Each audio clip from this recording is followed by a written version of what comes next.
Y el pueblo dice, amén. Béni soit Dieu, amén. Tout le monde comprend le français. Et j'ai plus de liberté à pouvoir m'exprimer, alléluia. Que Dieu soit béni, glorifié. Avant de commencer, alléluia, ce que Dieu a mis sur mon cœur, j'aimerais te poser une question, alléluia, te faire une demande ce soir. De quelle manière tu es rentré dans cette réunion? Dans quel but tu es venu, tu es rentré dans ce local? Est-ce que tu es venu réellement avec un cœur disposé à recevoir le mot de Dieu? Amen. Béni soit Dieu. Je le crois ce soir. Amen. Je ne vais pas plus loin parce que de la manière que vous m'avez répondu, je le crois. Amen. Qu'à travers les louanges, votre cœur est disposé à recevoir le mot de Dieu. Amen. Que Dieu soit béni.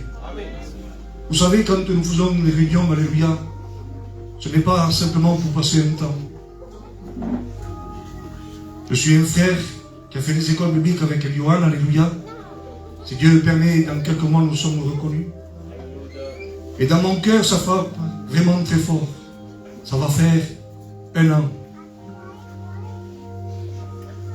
J'ai l'amour des âmes, alléluia. Je vais évangéliser, afin qu'un plus grand nombre soit sauvé. Amen. Non pas simplement ma famille dans le sang, mais je veux que tout le monde soit sauvé. Amen. Vous savez, il n'y a plus à perdre du temps. Je crois que dans l'église et dans le ciel, les frères le font. Jésus revient bientôt. Amen. Combien ceux qui le croient y arrivent? Non pas parce que c'est moi qui va prêcher ce soir, parce que les frères pourraient le faire bien plus bien que moi, alléluia. Mais j'aimerais qu'à travers ces quelques minutes que je vais apporter le conseil de la parole de Dieu, alléluia, tu puisses être attentif. Je le crois que Dieu va parler dans ton cœur ce soir. Amen. J'aimerais lire un passage, alléluia, qui se trouve dans Matthieu 24.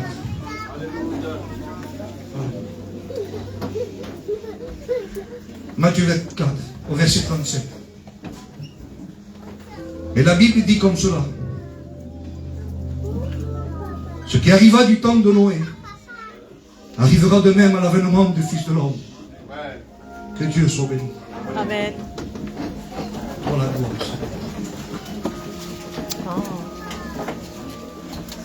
J'aime bien ce texte, alléluia.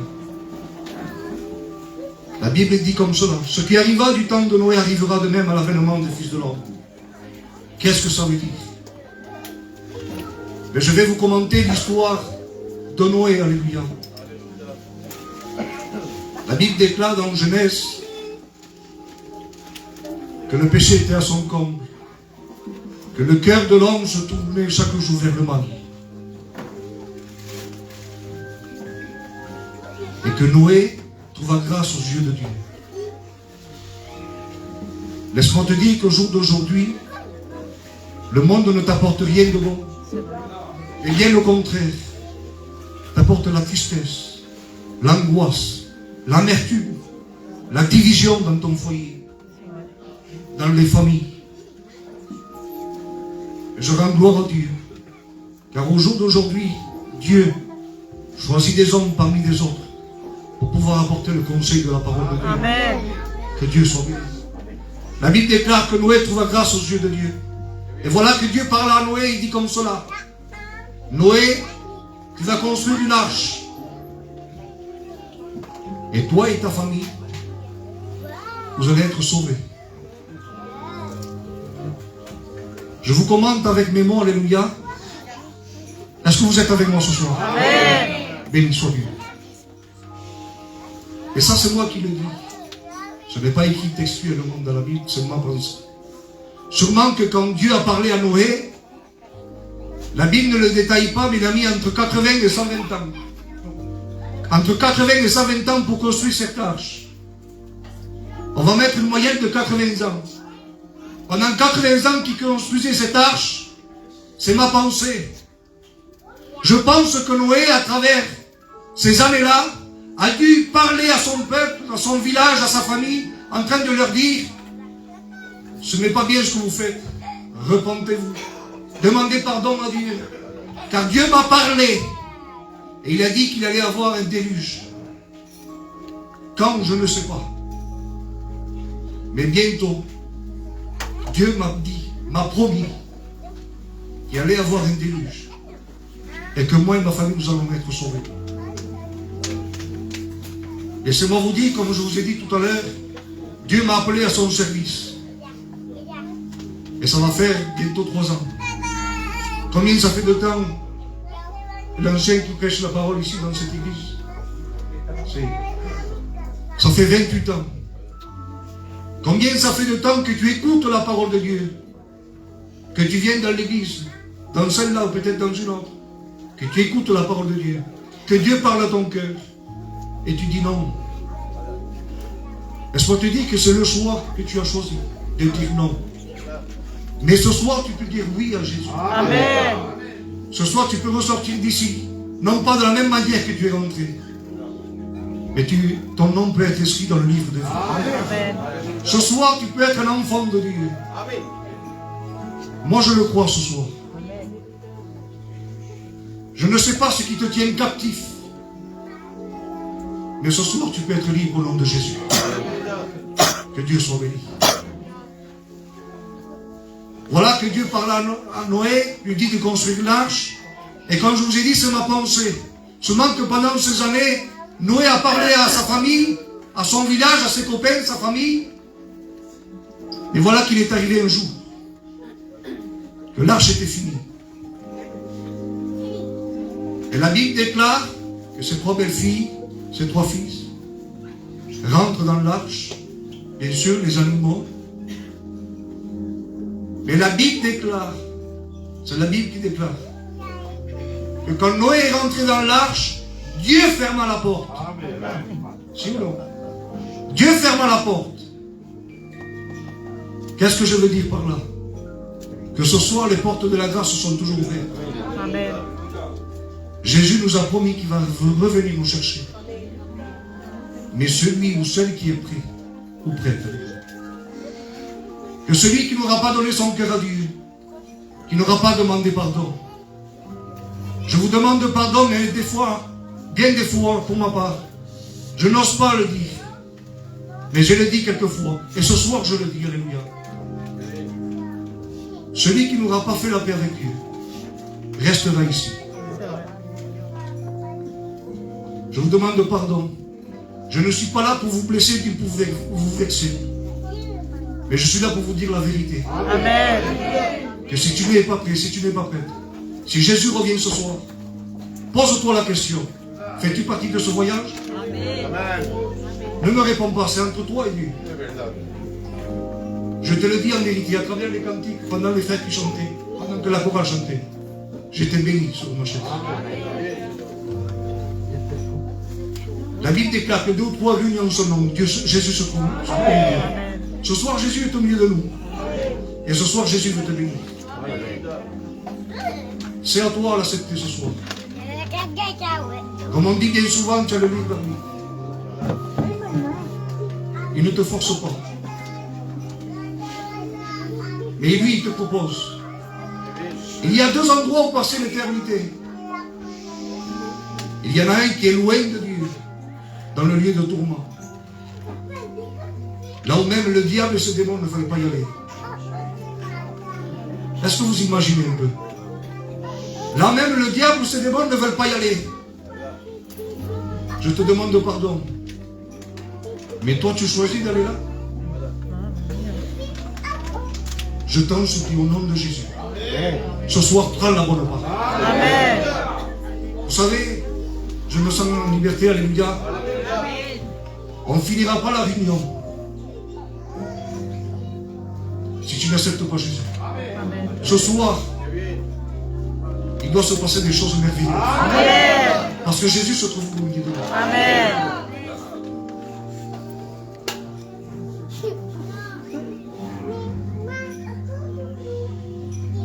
Ce soir, tu es au bon endroit. Alléluia.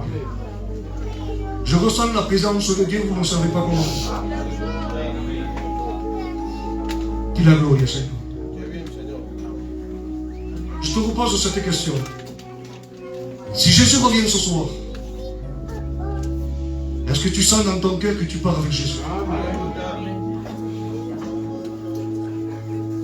J'avais tellement de choses écrites. Et le Saint-Esprit me conduit à l'église. Moi, j'aimerais te dire ça. J'ai un verset qui se trouve dans Amos 14. Il dit comme cela: prépare-toi à la rencontre de ton Dieu. Amen. La Bible déclare que ni les anges ni Jésus même ne connaissent son retour, mais le Père seul. Mais à travers ce qui se passe, à travers ce monde, alléluia, vous le voyez comme moi, que le monde va très mal. Mais vraiment très mal. Je le dis, ça me vient dans la pensée, alléluia. Pourquoi je vous dis cela? Vous avez vu la semaine dernière, quand je suis venu, j'étais en deuil. Le Juan, il le connaissait très bien, mais c'était son cousin. J'ai perdu mon oncle. Ne croyez pas qu'il était vraiment âgé. Il avait 79 ans. Il était comme moi. Comme moi. En pleine forme. Il y a ces deux petits-enfants ici. Et l'un de celui qui a chanté, c'était son grand-père. Il était en pleine forme. Et c'était, je pourrais dire, pour moi c'était aussi mon grand-père. Parce que j'avais perdu mon grand-père à l'âge de 6 ans. Et pour moi, c'était le seul oncle qui était chrétien, qui était avec moi à l'église. Et je vous le dis en vérité, même ces petits enfants le peuvent le témoigner. Le dimanche, quand le culte se finissait, au lieu d'aller manger chez mon père, je partais chez lui. Même à tel point que mon père, il me disait comme ça. C'était son frère le plus vieux. Il a levé 20 ans. Il disait, ton père c'est mon frère. Et moi je disais oui. Je le faisais valer. Et mon oncle, quand il voyait mon père, il lui disait, ça c'est mon fils. Le fils que moi j'ai pas eu parce qu'il a eu 4 filles. Il n'avait pas de garçon. Eh bien ça c'est mon fils. Mais pourquoi je vais vous dire cela? Il était en pleine forme. Et à travers de sa femme, de ma tante, qui est partie prier aussi du Seigneur, elle était tombée malade de la mauvaise maladie. Mais elle en avait encore pour quelques mois. Et à travers qu'elle est rentrée à l'hôpital pour faire une biopsie, à Avignon, elle a attrapé ce Covid. Elle a attrapé ce Covid, elle est restée 2 jours à l'hôpital, elle est rentrée à la maison. Elle a contaminé ses 3 filles. 2 filles, pardon. C'est 2 filles et mon oncle, son mari. Et bien sûr, elle est rentrée à la maison, elle a contaminé son mari, ses deux filles. Et nous, on ne se rendait pas compte, on ne pouvait pas le voir parce qu'on disait, elle a eu le Covid et ils vont s'en sortir. Elle, on l'a ramenée à l'hôpital. Elle a duré 1 semaine et elle est partie près du Seigneur. C'était un lundi. Mais le lundi, nous on est allé à la maison pour lui annoncer. Et lui, il était couché dans sa chambre. Et ça faisait 1 semaine qu'il avait le Covid et qu'il était tout seul dans la maison avec ce Covid. Et je voyais qu'il ne se levait pas. Et c'était bizarre de lui. Il venait d'apprendre que sa femme était partie. Que nous, dans la famille, était dans la maison. Et lui, il ne se levait pas. Et à un moment donné, dans la soirée, on entend crier fort. Et on se lève vite, on était 4 ou 5, on va dans la chambre, et il était en manque d'oxygène. On a appelé le SAMU, et pour vous dire que j'ai vraiment fait comme c'était mon grand-père. Et je ne regrette rien. Je suis monté avec lui, je l'ai amené à l'hôpital de Cavaillon. Et on est resté avec lui quelques heures. Bon, ils l'ont pris en compte. Et on est retourné à la maison.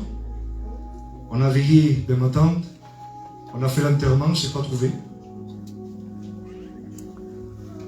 Et c'était le mercredi. Le mercredi, je retourne à l'hôpital pour essayer de le voir. Et les infirmiers me disent, si vous faites un test PCR, vous pouvez le voir. Et moi, je m'en foutais du Covid, c'était mon homme. Je fais un test PCR, je vais le voir, il me parle. Mais je vais couper court. Il a passé 15 jours à l'hôpital. Au bout de 15 jours, sa fille la plus jeune va le voir et il nous appelle, nous dit, mon père il est très mal. Il ne va pas s'en sortir. Et moi dans ma tête, je fais, c'est pas possible. Je suis allé le voir il n'y a même pas une semaine. Il m'a parlé, il m'a envoyé un message, quoi, il envoie moi, amène-moi de l'eau fraîche.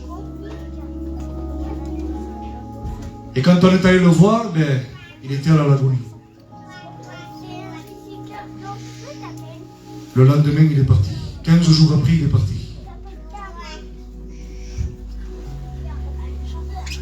Mais il était en pleine forme. Dieu m'est témoin. Comme moi. Dans ma famille, il était vraiment renommé parce qu'il avait 79 ans. Toujours en costume. Toujours là, en pleine forme. Pas de diabète, pas de cholestérol. Rien du tout. Et qu'est-ce que je veux dire par là? C'est qu'aujourd'hui, moi, je suis en train de vous prêcher, mais peut-être demain, je ne suis plus là. La Bible déclare que le lendemain ne nous appartient pas. Oui ou non? Mais lui, sa femme, avait fait la rencontre avec lui il y a 32 ans. Et ils étaient avec moi dans l'église. Et c'était des chrétiens.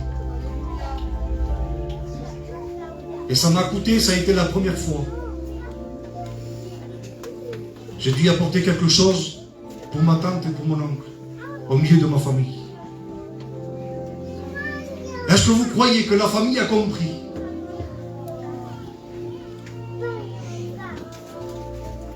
Eh bien, personne n'a compris. Qu'est-ce qu'il faut pour que tu comprennes ce soir que l'évangile est la vérité? Amen. La Bible déclare que nul ne verra le Père que par Jésus. Ce soir, si tu ne te repens pas, si tu ne demandes pas pardon à Dieu, tu ne mérites pas le royaume des cieux. Ne te dis pas, c'est impossible pour moi. Je disais pareil que toi. Ça va faire 18 ans. Je demande pardon à Dieu et à tout le monde. J'ai insulté mes cousins plus vieux que moi. Et chez nous, ça ne se fait pas. Nous avons le respect. Mais j'arrivais à perdre le contrôle. Par rapport, j'avais perdu des proches bien jeunes. Et je ne comprenais pas. Bien sûr que je ne comprenais pas. Parce que je n'étais pas éclairé. L'ennemi aveuglait l'intelligence. Mais quand j'ai rencontré Jésus, ça fait 10 ans. La plus belle chose que j'ai pu faire dans ma vie, c'est de donner mon cœur à Dieu. Amen. Et au jour d'aujourd'hui, les chrétiens de mon église le disent pareil que moi. La plus belle chose que je peux faire, c'est d'être un chrétien, de donner son cœur à Dieu. Amen. Je te le dis en vérité, si ce soir tu acceptes Jésus, tu ne le regretteras jamais. Amen. Même avec des difficultés, des combats, c'est vrai, le monde n'est pas facile. Mais j'ai cette espérance, alléluia. Un jour, Jésus viendra me chercher.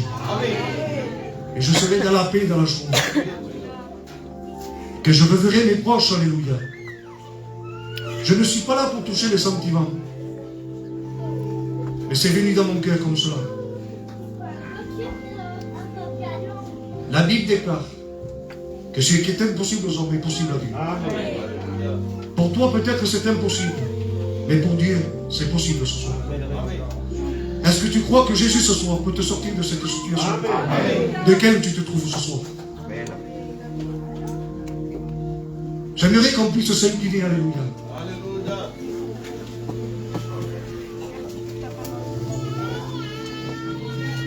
Pour toi la gloire, Seigneur.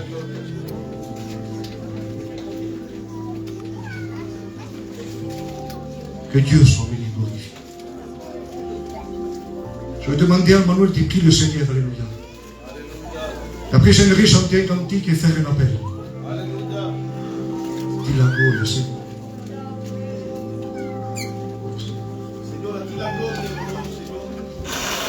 gracias por todo, Señor. Gracias por tu palabra, Señor. Tu brazo es corto, Señor, para poder que saldrá, Señor. Señor, y gracias porque tu palabra es activa, Señor.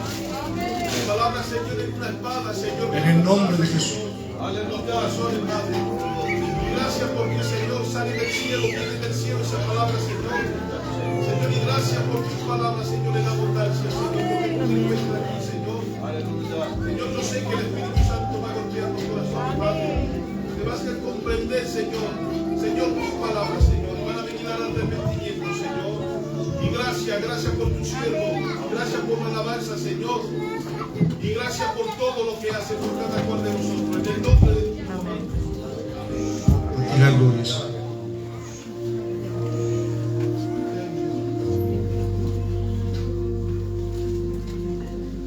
Jesús te ama.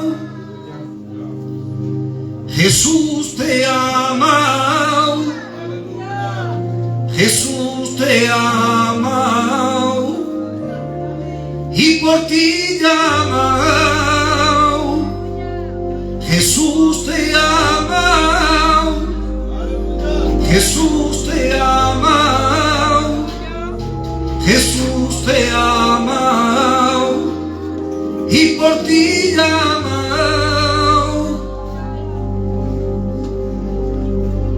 ¿Y dónde está Decibosei? Y el rey te llama. ¿Y dónde está Decibosei? Quiere llevarte a su casa. ¿Dónde está Decibosei?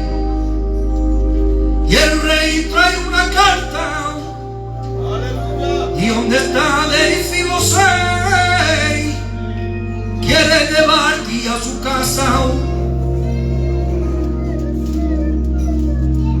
Y el rey te llama. Y el rey te llama.